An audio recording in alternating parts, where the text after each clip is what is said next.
Coach Corey Wayne, and this is my video coaching newsletter. And the topic of today's newsletter is going to be trusting, loving, and feeling safe. Well, I've got an email from a woman that I'm going to go through with you today, and she says she grew up in a really crappy family. Her father was really controlling, mentally, verbally abusive, and that obviously had a negative effect on her. And for the past year, she's trying to get more comfortable with being in her feminine energy and opening up to feel vulnerable. And what's interesting, at least especially for women, is like when they grow up in an environment, they maybe don't have a good relationship with their father, or the father's not there, oftentimes they're going to have a hard time trusting men in their relationships. And so what's interesting is she's very good at being in her masculine energy that she says, which is great for her business, for career things. But when it comes to relationships, it makes things really difficult. And the key, the root cause, or I should say one of the things that's most important about being successful and happy, not only in your relationships in life, is to get to a place where you feel comfortable being you, where you can tune out all the noise from the rest of society and the world, your friends, your family, people that are close to you, so you can live your life and create a life and lifestyle that's comfortable to you and minimize the influence that you get from negative haters or people who are always trying to imprint their way that they think you should be onto you in order to make themselves feel better about the shitty choices they made in their own lives. So I have a quote that I wrote on this topic, and then I'm going to go through her email, and she brings up some really interesting points. And so the quote says, "One way you can help free yourself from fear of being hurt in your relationships is to accept the fact that as long as you are interacting with other human beings, some of them are going to hurt you, say or do mean things to you, and getting your heart broken is just an inevitable reality of life. The key is to be aware of and decide what meaning you assign to the circumstances of your life. It's smart to ask yourself empowering questions like, what's good about this? How can I learn from this? How can this experience make me better going forward, etc. If you ask yourself good quality questions, even about negative events or experiences, you force your brain to come up with positive and empowering answers. It is impossible to avoid feeling pain or negative emotions in life, but by being aware of your self-talk and asking yourself good quality questions, you can remain in control of your outcome and destiny instead of being reactionary and feeling like life happens to you instead of for you." So with that said, let's go through her email. She says, "Hi Corey, thank you for giving yourself to the world by sharing your truth and insights." You're welcome. It's what I do. It's my purpose. And I love it. I love doing this stuff. I love helping people overcome the things that I've been through in my own life. Your material already helped me to understand so much more about relationships. I wonder if you would be so kind as to answer a specific question for me as a female. How to not be a cold fish, or more nicely put, how to be more open and emotionally expressive. Here's some background. I grew up in a similar family environment as you describe yours, without a lot of touching, intimacy, and support, and some emotional abuse and drama instead. I felt strongly disconnected from my father, not getting a lot of positive attention or strength from him. You know, like I've talked about in the past, I have a good relationship with my dad today, but when I was growing up, he was verbally abusive, he was mentally abusive, and he was physically abusive. He never said, I love you. He never said, I'm proud of you. Never gave me hugs. I mean, maybe when I was a little kid or a little boy, but I don't really remember it. It's basically when I did good, I got ignored. And when I did bad, he let me know about it by beating the crap out of me. And so when you grow up in an environment like that, you're just constantly in reactionary mode. It's like you're walking on eggshells all the time, just trying not to piss people off. And my mother focused on trying to make me into a really nice guy, so her father, who was also verbally, emotionally, mentally abusive, in other words, I wouldn't go out and hurt women in the same way that her father had hurt her. The problem was, because my dad was so disconnected and checked out and not really paying attention. It's like I didn't really have anybody to teach me how to be a man. And so my mother mostly raised me and had the biggest influence on me. And when you grow up watching your mother just totally dominate your father, you think, hey, that's normal. And so when I grew up, my biggest problem that I had was not so much meeting women or getting dates, it's just I could never get past a second or third date. And when I went out on dates with women that I really liked, I'd screw it up because deep down, I didn't feel that I deserved it. I was always questioning myself and always second-guessing myself, always trying to be extra nice, put women on a pedestal, and be really super nice to the point where I basically allowed myself to be treated like a doormat. I just didn't have a spine. I didn't know that that was acceptable. And when you're emotionally conditioned to think that that's normal, you grow up and you're very unsure of yourself. And then you get involved with people, whether you're a guy or a girl, you get involved with people that you want to date, and you get ignored or somebody's unavailable, and it makes you feel exactly the same way as your relationship and your family did. So you think, hey, this is normal. I mean, think about it. If you're sitting there watching this video, how many people do you know in your life are the kind of people that are able to accomplish the things they want, create the kind of businesses they want, have the kind of careers they want and dream of, take care of their body properly, be in good shape, take care of themselves, the type of people that have good quality friendships, the kind of people that are able to get the things that they want in life, able to date the kind of people that they want. I mean, it sucks because if you think about it, most people in our society, they don't get to experience the kind of lives that they want. And they're just trying to exist and get by and find somebody who's somewhat decent to like them. And like for me, I was very idealistic. When you grow up and you just don't feel loved, you don't feel very lovable, that was something that was really important to me, was to figure out. And in my mid-20s, I gave up. I got married to somebody that I shouldn't have gotten married to because everybody told me that's what I should want. But yet deep down inside, it didn't feel right to me. But I didn't feel comfortable listening to that inner voice because I didn't have any healthy role models that I could look to. And when I would ask women that I knew and I was friends with for advice, they would give me answers that were not helpful at all. So it's very tough to figure out in this world where everything is just conform, conform, conform. It's like when I look at the comments that I get in YouTube, one of the comments I see a lot of, just negative things. Hey, Corey, you should grow your hair out. Hey, Corey, why don't you grow your beard back? And then I got videos where I have my beard. People go, you know what, you should shave that shit off. It doesn't look good on you. Or you have people going, you know what, you should change your graphics, Corey. You know what, Corey, I think you should change the music that you have in your videos to something different. Or how come you haven't gotten married yet? When are you going to get married? When's this going to happen, Corey? How about you worry about your own life, and I'll worry about my life. Because I get to live the way I want. I get to wake up every day and do things that I love and that I enjoy. I get to help people. I get to help people make lives better. I get success stories all the time from people that just share how I've changed their lives. And it's incredible to be able to do that. And you know what? Maybe I get married someday. Maybe I don't. In my 20s, I did what everybody told me I needed to do, and I was miserable. And it wasn't until my late 20s that I realized, it's like, I did what everybody told me I should, and you know, I'm fucking still miserable in my personal life. I still haven't experienced what it was like to date the kind of person that knocks my fucking socks off. And the first time I got to experience that, which I wrote about that in detail in my book, it was life-changing.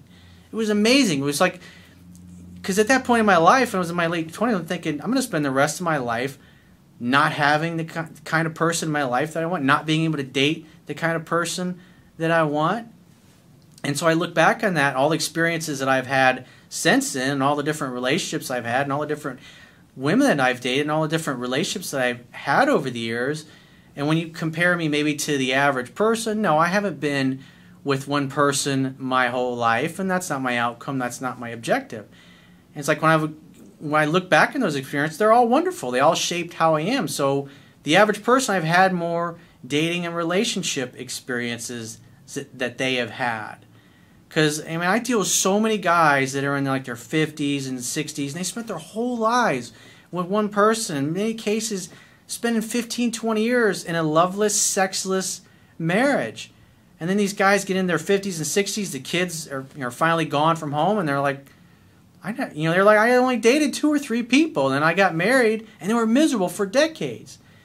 And I look back, and it's like I've talked about in the past, how all the dots connect in my life, and why things happen the way that they happen. Because I've been through so many different experiences, more experiences than the average person. I spent a lot of time being single, and I also spent a lot of time in relationships. So like when I go through these kinds of emails, it's very easy for me to look at these, because when you date enough, you see patterns in people. And when you learn the patterns and you understand what motivates men and women to do what they do, it's like, that was my gift. All those things that have happened to me and all those different varied experiences enable me to do what I do today. So it's like when somebody's 50, 60 years old, I can sit there and I can listen to them, or I can read through their email and tell them exactly what they need to focus on, or point out what they're doing right and what they're doing wrong. When I was younger, I used to feel ashamed about that. I used to feel ashamed about the experiences that I had had. And now, I just want to live my life the way I want.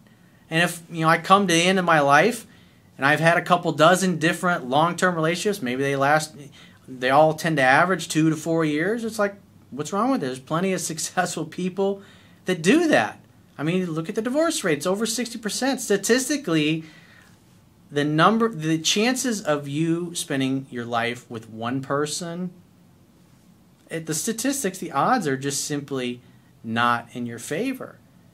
And being able to date the kind of people you want versus how most people live their lives, where they're just settling in every area of their life, and then they get to the end of their lives and they have nothing but regrets. If I get hit by a bus today, I've had a fucking awesome life so far. I'm excited about the journey going forward and the different people that I'm going to meet. And I'm going to live my life according to what makes me happy. I'm not trying to conform to the way people think, even though I get fucking bombarded with negative comments from people I see on my YouTube channel or Facebook, or the emails that I get. And it's, whether that's and we all have to deal with that. We all have to deal with friends, family members, people that we know, people that we work with, trying to imprint their worldview or their belief system, which most of the times is not even their belief system. They're trying to imprint upon you what they've been told by somebody else, which is really somebody else's belief system.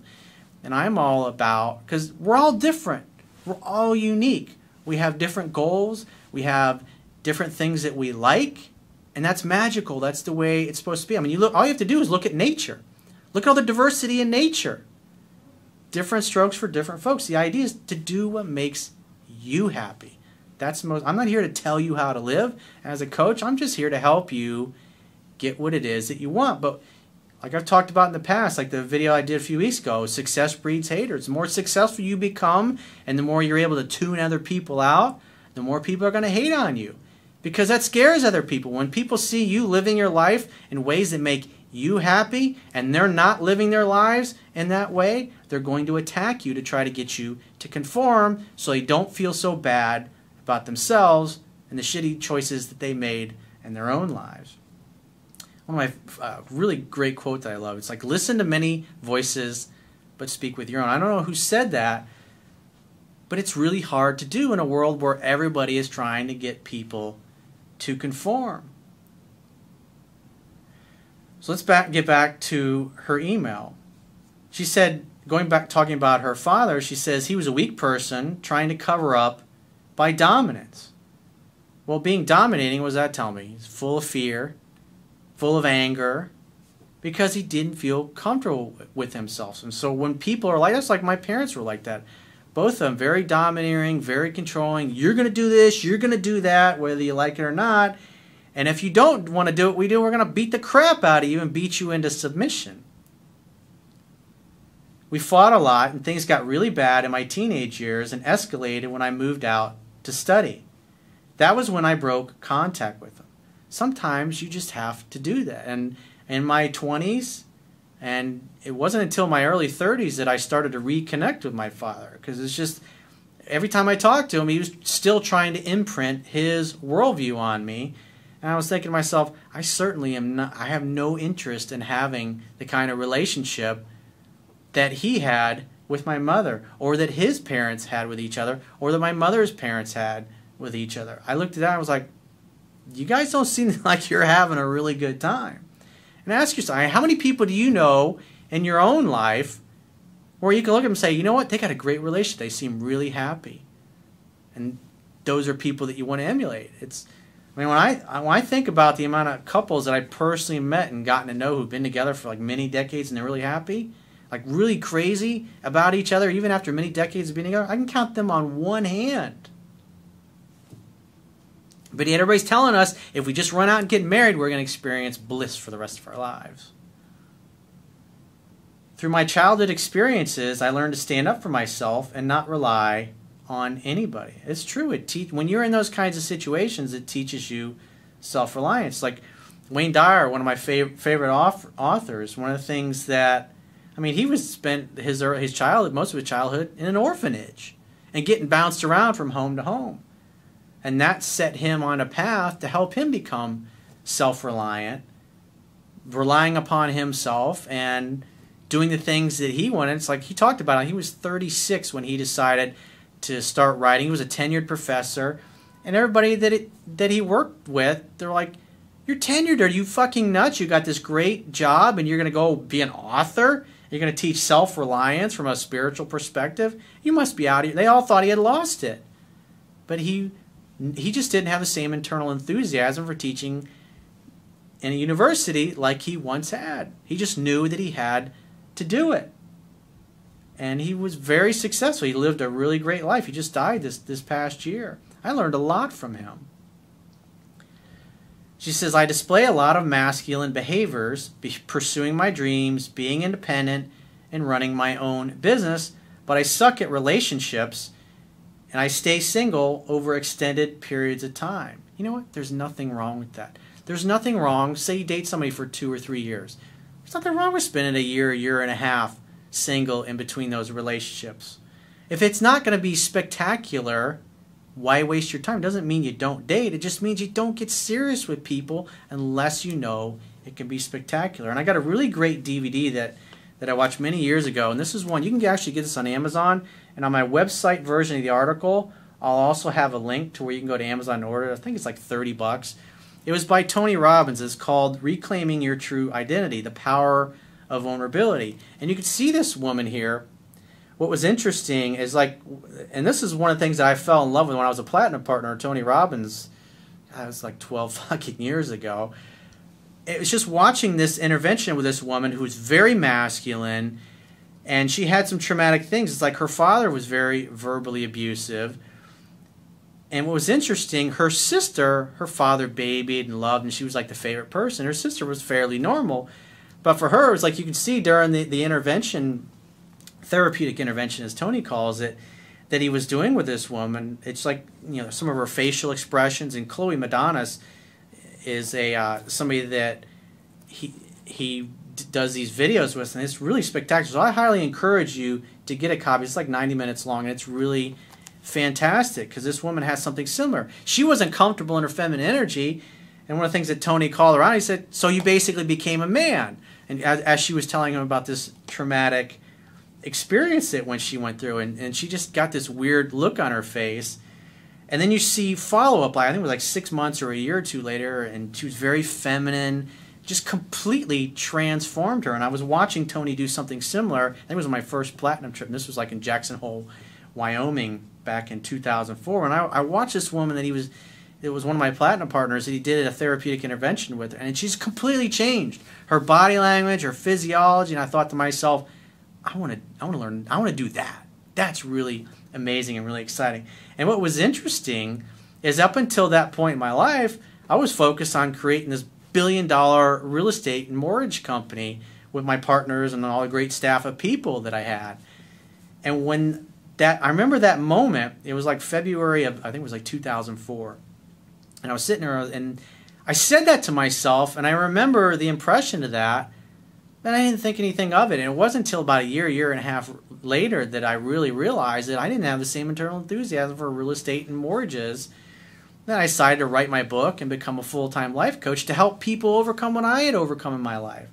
I mean, it's nice to have that feeling, to know that if I decide to end a relationship where I get to a point, and maybe it's just because a lot of relationships, they just run their course. I mean, think about it. How many friends have come and gone in your life?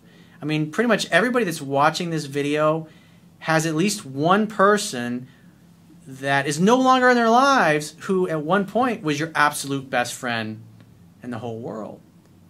It's like people come and go, but most people are so fearful, or they don't know how to get the kind of people in their lives that they want, that they just hold on to anything and they settle. And it's just, as you age and you get older, and you get up every day and you feel like you're stuck with the people, you're stuck in a career, or you're stuck in an unhappy relationship, or you're tired of being overweight, or you're tired of not having the kind of life and lifestyle you want, and you just keep making excuses for yourself, that's like a slow death. You're literally torturing yourself, because every day you get up and you're not happy. You're not able to get what you want. And it's incredibly freeing to know that you have choice, because we all have the ability to make our lives however the hell we want them to be. And so when you feel fearful that, or you don't know how to get what you want in life, and then you got everybody around you trying to imprint the way they think you should be onto you, it's no big great mystery why most people live lives that are less than what they're capable of living. It's really a courageous thing to take your power back and to say, I'm going to do what I want to do. And I think it's great that you had the courage to break contact with your father, so you could, it's like one of the quotes that Oscar Wilde said, it's good to be single for a period of time after a relationship ends, so you can get to the root of who you are without being defined by another person, without being influenced by somebody else. Through my childhood experiences, I learned to stand up for myself and not rely on anybody.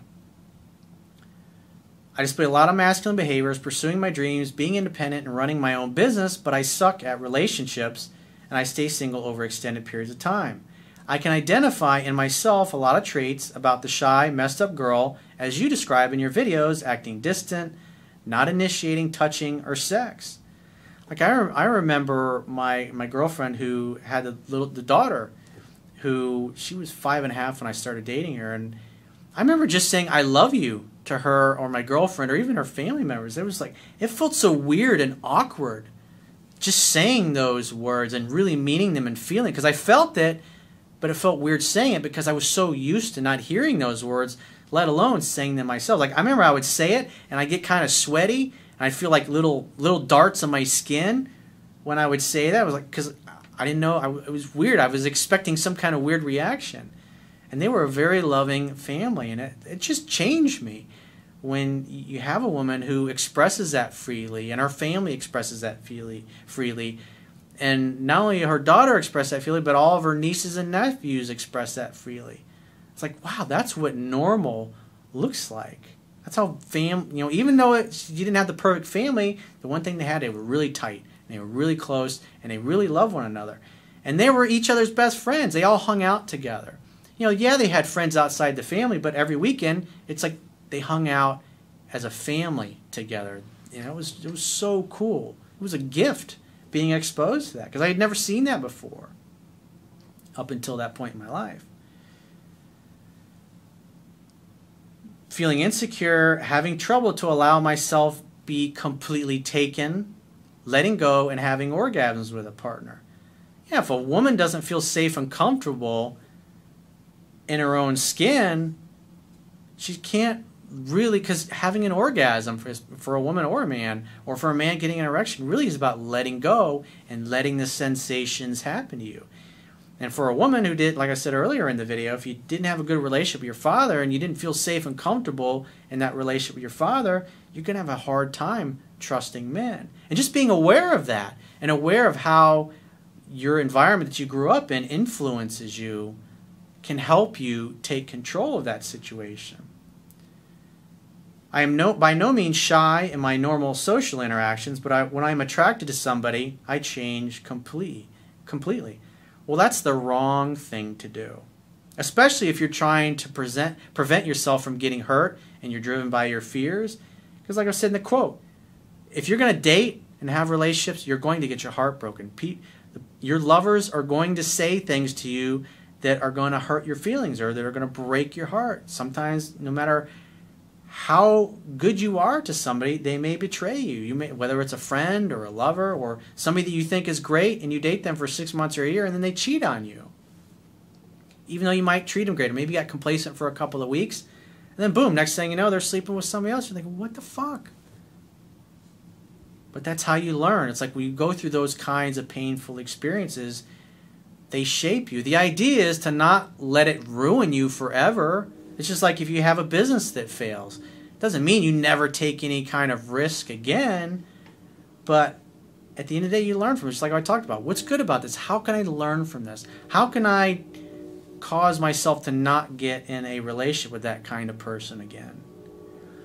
In the dating stage, there is a lot of insecurity about not being good enough and fear of coming across as needy if I show too many signs of interest.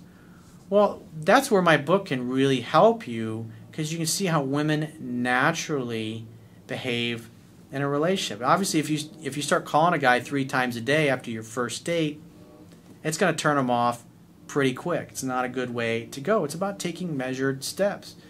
It's like thinking about it like from a perspective of dating is like a game of tennis, whether you're a man or a woman. If you leave a message for the other person, wait for them to get back to you. Maybe they're busy. Maybe they didn't get your message. Maybe the battery died on their phone. Maybe they're sick. Maybe they're in a meeting. Maybe they're in a plane. Maybe they're traveling. You don't know what's going on.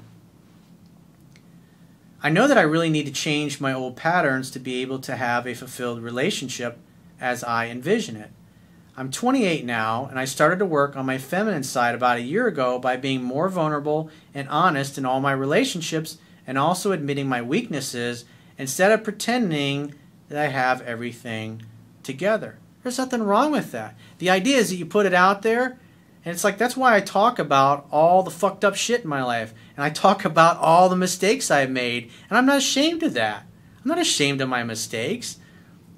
I mean, all those mistakes I've made, that's one of the reasons why I've learned so much and why I'm able to help people in the way that I am. If I'd have grown up in a healthy family where everybody had been married and had great healthy relationships and they were with 1 or 2 people their whole lives, I wouldn't be doing what I'm doing today. And so my fucked upness, if you will, from the things that I've experienced has been a gift and a blessing, and it's enabled me to help other people because of it.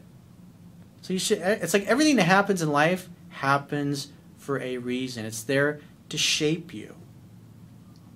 Sometimes my exercise has come down to really doing basic things like identifying what I am actually feeling at the moment. To be honest, it's rather painful, but yeah, I guess it's weakness leaving my body. Well, when it comes to pain or loss or fear, you got to feel it to heal it. And I've talked about this a lot in other videos. There's nothing wrong with feeling sad or feeling depressed. Doesn't mean there's something wrong with you. It doesn't mean there's something wrong with you if somebody leaves you or breaks your heart or doesn't want to date you or you get fired from your job. I mean, the bottom line is if it was really spectacular, it wouldn't have ended in the first place. Things that end because they're supposed to. The idea is to get the lesson and learn from it so you don't repeat that same mistake going forward. I'd be very grateful if you could give me some ideas or insights on how to be less inhibited and more loving and trusting while still maintaining healthy boundaries and to stop acting out of old behaviors in romantic relationships. Well, the idea, obviously, the DVD, I highly recommend. This will really help you. You will definitely learn a lot from that. But you're going to get hurt. You're going to get your heart broken. People are going to say nasty, mean shit to you. People that don't even know anything about you.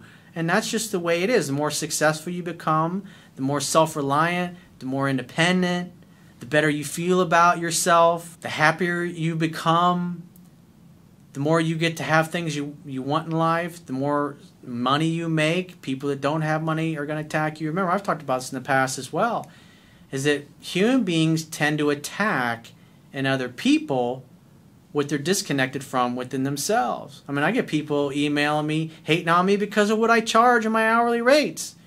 It's supply and demand. There's only a certain number of hours in the week that I have to do email coaching or phone coaching. I'm not going to apologize for being successful, and I'm not going to apologize for charging what I charge. Again, it's supply and demand. I'm proud of what I do, and I'm not forcing anybody to hire me. I'm going to give away all my best stuff for free. You can even read my book for free by going to my website and subscribing to the email newsletter. And every single email, if you're subscribed to the newsletter, by the way, through my website, and every single email that you get, there's a link that'll take you back to the members area if you just scroll down in the email. I want to help people. I'd much rather somebody get help, maybe somebody that's broke and can't afford the few dollars that I charge, $10 that I charge for the ebook version, because maybe 5-10 years from now they come back and say, hey, here's $10, or here's $50, or here's $100. Dude, you changed my life. Or maybe they just recommend me to a friend or a family. I want to make a difference in the world because, I mean, when I look around at the world, there's so much fucked up shit going on. There's so much rank dishonesty with people that lead us. So much rank dishonesty in our government. And it's like, you know, I've talked about this in the past. One of the things I'm excited about with this election cycle is for the first time in my life, there's 2 candidates in the race that are authentic and they speak their truth and they don't give a fuck what other people think. I think that's what's great about Bernie Sanders, and I hope he gets a Democratic nomination. And I believe that Donald Trump is going to get the Republican nomination. I think that is great.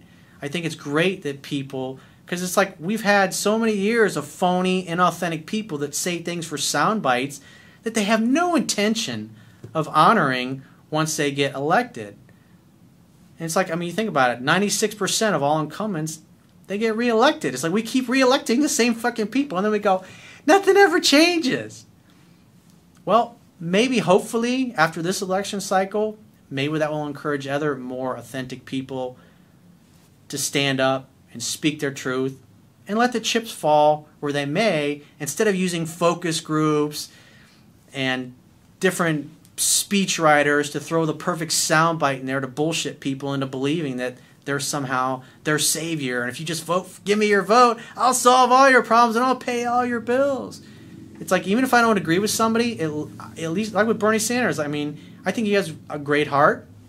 I think he's an honest dude, and I really believe he cares and he means well, and I respect the fact that he speaks his fucking truth. I mean, I think a lot of his policies suck, but I think the intent is there. And a strategic planner once taught me, it's something that's so true. There's no such thing as a bad idea. There's only bad plans. And so if somebody's going to say, this is what I stand for, great. Stand for that and live that truth. Don't fucking bullshit me. Don't blow fucking sunshine up my ass and tell me how you're going to solve all the problems and this and that, and then get into office and then do the exact opposite. I mean, we've all seen how that really doesn't get us anywhere. And, you know, the world's got a lot of fucking problems at this point in time. And as a whole, collectively, we're all moving in the right direction. We're all becoming more spiritually aware. We're all becoming more comfortable with being ourselves and living our truths. But at the end of the day, it's messy. It's a messy situation. I mean, you got the overwhelming majority of the planet. It's not even on the internet yet. I mean, there's over 7 billion people on the planet. I don't think about 3 or 4 billion are on the internet. So you get the other half that are literally living hand to mouth. I mean, right now, as I'm doing this video, there's 1 billion people that are going to go to sleep tonight with an empty belly. And there's literally thousands of people every day that starve to death. As a matter of fact, the time that it took me to do this video, dozens of people starved to death. The amount of time that you and I are sitting here watching this. And I think that's a fucking tragedy, because the bottom line is, if we organized our resources properly and we had competent, enlightened people that knew how to manage, we could manage our resources properly so we wouldn't see people fucking starving to death. That's definitely something to think about. But, you know, to the woman that wrote the email, it's like, get out there and live and experiment and just speak from your heart and put it out there. Say what you feel and be okay with it. And be proud of it. Be proud of your bumps and bruises. Be proud of your flaws, your shortcomings, because they're unique to you. Your shortcomings, if you will, really are meant to help turn your weaknesses into strengths. I mean, look at what I've been able to do. I mean, I was a guy that majored in construction management. I'm a builder. And when I look at that, being an engineer, builder, somebody that's, I learned to take things apart. Like when I was a kid, I tinkered with things. If I had a radio and it broke or something, I'd take it apart, take the speakers out, take the magnets out of there, trying to see how it worked. If I had a remote control car, I'd take those apart. I always was looking to see how things worked. I wanted a simple solution to things. And that's every problem I've ever had in my life, whether it's in business or my personal life, or website design, whatever it happened to be. If I didn't know how to do something, I looked for people who knew how to do what I didn't, and I learned from them. I simplified things, and I systematized things. And that was, so I look back on it, it's like, why was I attracted to construction and building? That taught me the skill of taking things apart, tearing them apart, and then putting them back together in a measured way. And that's every business that I've built over my life, and even like what I do now with the business that I have presently, having that ability to tear things apart, especially when it comes to relationships or achieving the things that you want in your life, has enabled me to apply these things in my own life, get the results, and then systematize it in a way where I can share it with other people, where they can get some meaning and some value from it, and get the same kind of successes in their lives. My hope is, my goal, my outcome is someday the stuff that I teach will be common knowledge. Can you imagine how much better the world will be if most people are able to grow up, work the kind of jobs they'd love to have, start the kind of businesses that they'd love to have if they have that entrepreneurial spirit within them, have the kind of relationships that they want to have? I mean, think about how many, can you imagine? I mean, you look at like guys like Steve Jobs or Elon Musk or Bill Gates or Jeff Bezos or any of those guys that were just really great, brilliant people that have built really great, kick-ass companies that made a big dent in the universe, as Steve Jobs used to call it. Can you imagine, instead of having dozens of people like that, where we literally had thousands or even millions of people living like that? Think about how much better the world would be, how more efficient our resources would be, how much cleaner the planet would be, how much more in harmony with nature and each other we would all live. I mean, we're going to get there someday, but the quicker we get there together, the better the world is going to be. So don't be afraid to take risks, because the bottom line is shit's not going to work out. You're going to fuck up. You're going to have failures. You're going to get your heart broken. And the older you get and the more relationships you get involved in, the more friends you have, the more you're going to get people that are going to fuck you over or break your heart or steal from you. Or if you're competing with somebody at work, you're going to have somebody that you thought was your friend that you're going to say things in confidence to, and then they're going to take what you shared with them and use it against you so they can get the promotion, and you don't. It's just the way the world is. But those kinds of experiences, those painful experiences, it's like pain is life's way of saying, hey, you need to move in a new direction. And as long as you're looking at it saying, what can I learn from this? What's good about this? How can this help me? How can this make me a better, more efficient human being? So next time around, I can begin again more intelligently and get a little better. The idea is just try to get a little better each and every day. And so if you'd like to get my help personally, go to my website, click the products tab at the top of your screen on any page of my website, and book whichever coaching option works best for you. And I will talk to you soon.